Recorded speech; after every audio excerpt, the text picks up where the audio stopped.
Headlines प्रायोजक राम बंधू, सर्वोत्तम मसाले राम बंधू मसाले। नेहरूंचा विक्रम मोडणाऱ्या मोदींना टोले लावत मनसेनं दिल्या अनोख्या पद्धतीनं शुभेच्छा। महागाईपासून ते पेट्रोल दरवाढीवरून केली टीका। राष्ट्रवादी काँग्रेस अजित पवार पक्ष आज साजरा करणार मुंबईमध्ये वर्धापन दिन। दादांच्या निधनानंतर पहिल्यांदाच होणाऱ्या वर्धापन दिन सोहळ्यामध्ये सुनेत्राताई पवार काय बोलतात हे बघणं महत्त्वाचं। नाशिक विधान परिषद मतदारसंघाबाबत सामंत आणि महाजनांची गोकुळ गीतेंसोबत गुप्त बैठक। सकारात्मक चर्चा झाल्याची सूत्रांची माहिती।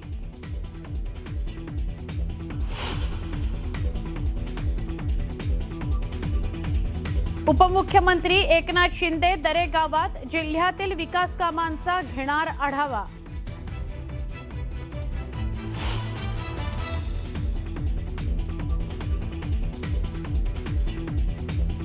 कॉक्रोच जनता पार्टीचं आज पुण्यामध्ये आंदोलन। आंदोलनाला पुणे विद्यापीठाकडून परवानगी।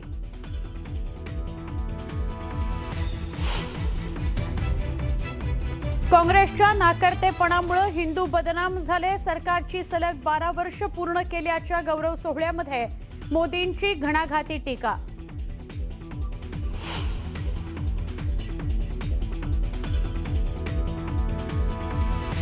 दादर बेस्ट बस अपघात चालकाच्या निष्काळजीपणामुळेच गाडीचे ब्रेक सुस्थितीत। चालकाचा दावा आरटीओनं फेटाळला।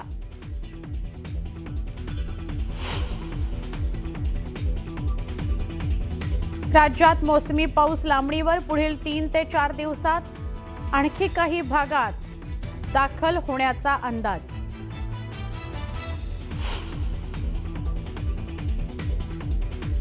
अमेरिकेच्या हल्ल्यानंतर संतापलेल्या इराणनं पुन्हा हॉर्मुझ सामुद्रधुनी केली बंद। बेकायदेशीररित्या मार्ग ओलांडण्याचा प्रयत्न करणाऱ्या जहाजांना करणार लक्ष्य।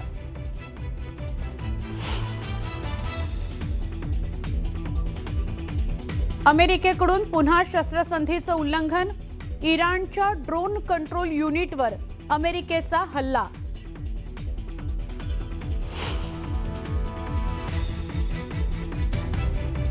हॉर्मुझ सामुद्रधुनीजवळ सेट्टेबेलो ऑइल टँकरवर मिसाईल हल्ला। हल्ल्यानंतर 3 भारतीय बेपत्ता, 21 जणांना वाचवण्यात यश। भारतानं अमेरिकन अधिकाऱ्याला बोलावून तीव्र निषेध नोंदवल्याची सूत्रांची माहिती।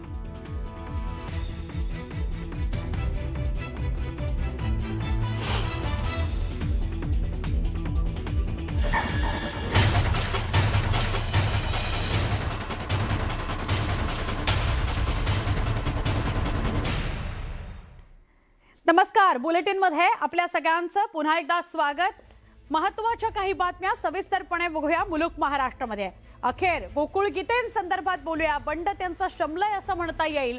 गोकुळ गीते नरेंद्र दराडेंना पाठिंबा देणार आहेत। गोकुळ गीतेंची मनधरणी की सत्ताधाऱ्यांचा हा दबाव, त्यामुळे यावर चर्चा सुरू झालेली आहे। गोकुळ गीते कायद्याच्या कचाट्यामध्ये अडकणार का असाही प्रश्न निर्माण झालेला आहे।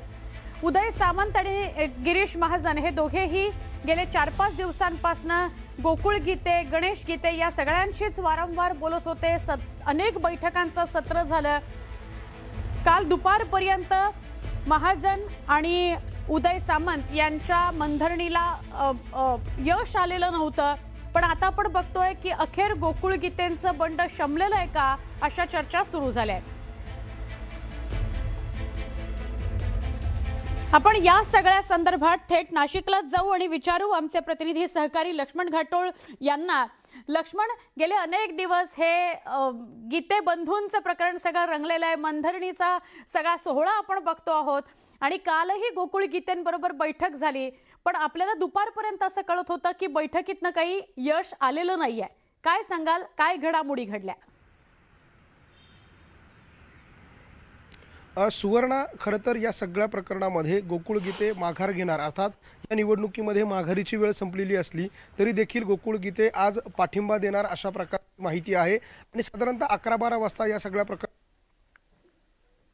नाशिकमध्ये घेतली जाईल आणि या पत्रकार परिषदेमध्ये साधारणतः 11 वाजेच्या सुमारास ही पत्रकार परिषद नाशिकमध्ये होणार आहे आणि या पत्रकार परिषदेला मंत्री गिरीश महाजन, मंत्री उदय सामंत हे त्या ठिकाणी उपस्थित असतील. गोकुळ गीते आणि गणेश गीते यांच्या घरीच ही पत्रकार परिषद होणार असल्याची देखील माहिती समोर आली आहे. मात्र या सगळ्या प्रकरणामध्ये हा जो काही राजकीय म्हणजे पॉलिटिकल ड्रामा जो रंगला गेली 8 दिवस, हा पॉलिटिकल ड्रामा नेमका कशाने थांबला, कशाने शमला, गोकुळ गीते यांचा नेमका पाठिंबा आहे की दबाव तंत्रातनं ते आज थांबताय, अशा प्रकारचा प्रश्न उपस्थित करणारं एक पत्र न्यूज 18 मराठीच्या हातामध्ये लागलेलं आहे. हे पत्र आहे विधी व न्याय विभागाच्या माध्यमातून काढण्यात आलेलं हे पत्र आहे आणि या पत्रामध्ये हे पत्र सुवर्ण जर आपण समजून घेतलं तर गोकुळ गीते ज्यांनी या निवडणुकीमधून माघार घेतलेली नव्हती, त्यांचे बंधू गणेश गीते ज्यांनी देखील उमेदवारी अर्ज भरलेला होता. गणेश गीते यांना मध्यंतरी एका नाशिकमधल्या म्हाडाच्या प्रकरणामध्ये त्यांच्यावरती कारवाई करण्यात आलेली होती, त्यांच्यावरती गुन्हा दाखल करण्यात आलेला होता. त्या गणेश गीतेंनी हायकोर्टातून त्या सगळ्या प्रकरणामध्ये जामीन मिळवून आणलेला होता आणि तो जामीन त्यांना मिळालेला होता आणि त्यानंतर त्यांनी ही निवडणुकीची तयारी सुरू केली. मात्र जशी ही निवडणूक लागली त्या निवडणुकीपासून ही जागा जी आहे ती शिंदेंच्या शिवसेनेला सुटली. नरेंद्र दराडे त्या ठिकाणी उमेदवार झाले आणि त्यानंतर या दोन्ही गीते बंधूंनी या निवडणुकीमध्ये बंडखोरी करण्याचा निर्णय घेतला, बंड पुकारलं आणि ही निवडणूक लढण्याचा निर्णय घेतला. कदाचित ह्या दोन्ही बंधूंपैकी एकाने जरी ही निवडणूक लढली असती तर निश्चितपणे महायुतीचे उमेदवार नरेंद्र दराडे यांना ही निवडणूक प्रचंड जड गेली असती. कदाचित त्यांना पराभव देखील स्वीकारावा लागला असता, अशी परिस्थिती या सगळ्या राजकारणामध्ये होती आणि म्हणून 3 मंत्री ह्या निवडणुकीमध्ये गीते बंधूंच्या माघारीसाठी प्रयत्न करत होते. मात्र हे सगळे प्रयत्न करत असताना दुसरीकडे दबाव तंत्र देखील वापरलं जात होतं आणि हे दबाव तंत्र होतं म्हाडा प्रकरणातलं. गणेश गीते यांना या प्रकरणामध्ये जो हायकोर्टाने जामीन मंजूर केलेला आहे तो जामीन तातडीने रद्द करावा अशा स्वरूपाची एक पत्र जे आहे ते महाराष्ट्र शासनाच्या कायदेशीर सल्लागार समितीच्या उपसचिवांनी सरकारी वकिलांना पाठवलेलं होतं आणि त्यांनी तातडीने या सगळ्या प्रकरणामध्ये कारवाई करावी आणि गणेश गीते यांचा जो जामीन अर्ज मंजूर केलेला हायकोर्टाने तो सुप्रीम कोर्टात जाऊन आपण तो रद्द करावा, त्यांच्यावरती पुढची कारवाई करावी, अशा प्रकारचं पत्र जे आहे ते समोर आलेलं आहे आणि हे पत्र जे आहे ते थेट राज्याच्या सचिवांनी या पत्रकार परिषदेमध्ये काय ते स्पष्ट होईल, नेमकं या पत्रकार परिषदेमध्ये काय घडतं ते बघायचं. तुर्तास धन्यवाद लक्ष्मण, आपण सविस्तर माहिती दिलीत त्याबद्दल. अखेर गोकुळ गीते यांचं बंड शमलेलं आहे, पण विधी आणि न्याय विभागाकडनं एक पत्र देण्यात आलंय. ते पत्र खूप काही बोलून जातं. गोकुळ गीते यांची मनधरणी की सत्ताधाऱ्यांचं दबाव तंत्र अशा आशयाचं ते पत्र आहे आणि विधी आणि न्याय विभागाचं हे पत्र आहे.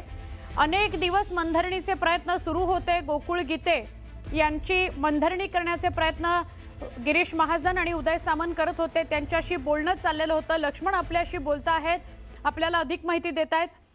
लक्ष्मण, मग गीते शिवसेनेच्या नरेंद्र दराडेंना पाठिंबा देणार का त्यांना द्यावा लागणार? सुवर्ण, अर्थ अगदी स्पष्ट आहे. त्यांची इच्छा जरी नसली तरी त्यांना हा पाठिंबा द्यावा लागणार आहे, कारण त्यांच्या भावाच्या विरोधामध्ये सरकारने कायदेशीर कारवाई सुरू केलेली आहे आणि ही कायदेशीर कारवाई सुरू झाली तर निश्चितपणे गणेश गीते यांच्यावर कारवाई होईल. त्यांचा अर्ज जामीन जो मंजूर केलेला हायकोर्टानं तो सुप्रीम कोर्टातून रद्द केला जाऊ शकतो आणि यासाठी सरकारनं ही व्यूहरचना आखलेली होती. 1 जूनला गणेश गीते आणि गोकुळ गीते यांनी जेव्हा उमेदवारी अर्ज भरला, शेवट क्षणाला उमेदवारी अर्ज भरण्याची वेळ दुपारी 3 वाजेची होती. दुपारी 2-1 वाजता धावत या दोघाही भावांनी जाऊन त्या ठिकाणी अर्ज भरला आणि त्याच दिवशी 1 जूनला 7 मेला जे पत्र टाईप केलं जातं ते पत्र 1 जूनला रिसीव्ह केलं जातं. यावरून अर्थ अगदी स्पष्ट आहे. जेव्हा गणेश गीते आणि गोकुळ गीते या निवडणुकीतून माघार घेत नाही असं चित्र स्पष्ट झालं, त्यांनी उमेदवारी अर्ज दाखल केला, तेव्हाच त्यांच्या माघारीचे प्रयत्न, त्यांना अडचणीत आणून त्यांची उमेदवारी मागे घेणं असे प्रयत्न सरकारकडनं अर्थात सत्ताधारी पक्षांकडनं जे आहे ते केले जात होते. अगदी स्पष्ट साकारणारं हे पत्र आहे, कारण हे पत्र 27 मेला टाईप झालेलं होतं, 7 मेला टाईप झालेलं होतं आणि हे पत्र थेट 1 जूनला जे आहे